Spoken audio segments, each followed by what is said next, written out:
সকলকে মহাশিবরাত্রির অনেক অনেক শুভেচ্ছা। এই যে আমার বাড়ির ছোট্ট শিব, আমি তাকে এখন স্নান করাবো। তার জন্য এই গঙ্গা জল নিয়ে নিয়েছি আর এক ঘটিতে নিয়ে নিয়েছি দুধের মধ্যে সিদ্ধি দেওয়া আছে। প্রথমে আমি গঙ্গা জল দিয়ে স্নান করিয়ে নেব। পাশে বসে আছে আমার কন্যা, ও আমাকে নির্দেশ দিচ্ছে, মা এইভাবে পুজো করো। ও একটু পুজো পাঠ করতে ভালোবাসে, আমাকে একটু শিখিয়ে দিচ্ছে। এখন ওই মা আমি মেয়ে, এই যে ঠাকুরকে চান করিয়ে দিলাম। ইদং স্নানীয় জলং নমঃ শিবায় নমঃ। ইদং স্নানীয় জলং নমঃ শিবায় নমঃ। ইদং স্নানীয় জলং নমঃ শিবায় নমঃ।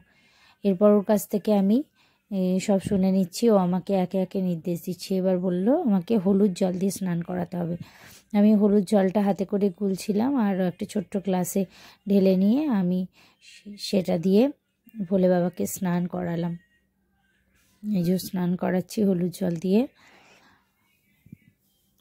হলুদ জল দিয়ে স্নান করানোর পর আবার আমি গঙ্গা জল দুধ যেটা সিদ্ধি দিয়ে ভিজিয়ে রেখেছি, এর মধ্যেও ঘি মধু সব দিয়ে রেখেছি, সেটা দিয়ে স্নান করাচ্ছি। এত নিয়ম কারণ আমার জানা ছিল না।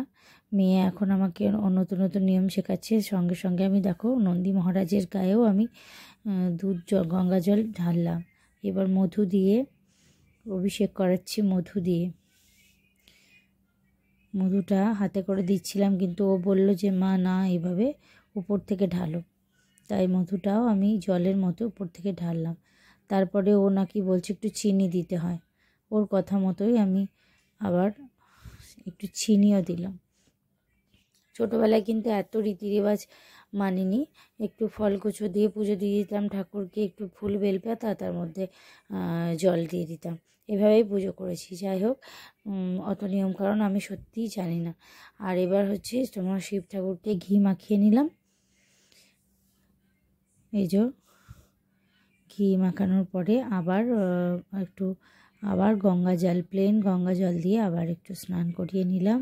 সমস্তটা নাকি ধুয়ে ফেলতে হয়, যা শিবের কাছে গায়ের মধ্যে লেগে আছে। আমি তাই অনেকটা জল দিয়ে সবটা ধুয়ে ফেললাম। যা যা লেগেছিলো গায়ের মধ্যে, চিনি আটকে গেছিলো, সমস্ত ধুয়ে ফেললাম। তারপরে একটু চন্দন মাখিয়ে নিচ্ছি। এরপরে প্রদীপ জেলে আর ধূপ জেলে ঠাকুরকে একটু আরতি করে নিলাম আর তারপরে প্রণাম করে নিলাম। প্রণামের মন্ত্র বললাম, নমঃ শিবায় শান্তায় কারণত্রয় হেতবে তঙ্গতি পরমেশ্বর নম মহাদেব মহাত্রাণ মহাযোগী মহেশ্বর মহাপাপ হরম দেব মকারায় নমঃ। সবাই ভালো থেকো।